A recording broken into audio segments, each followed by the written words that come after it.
Largaron.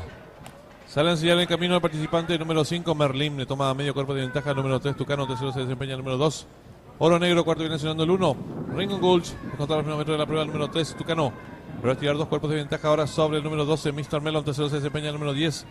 Patotero, los competidores se enfrentan el codo. Asume comando el lote el número 12, Mr. Melon. Pequeña ventaja sobre el 10, Patotero. Tercero se desempeña el número 3, Tucano. Cuarto viene accionando el participante número 6. El número 8, Payador. En la quinta ubicación se desempeña el número 7, Poderoso. Más atrás viene accionando el competidor número 4, Wotan.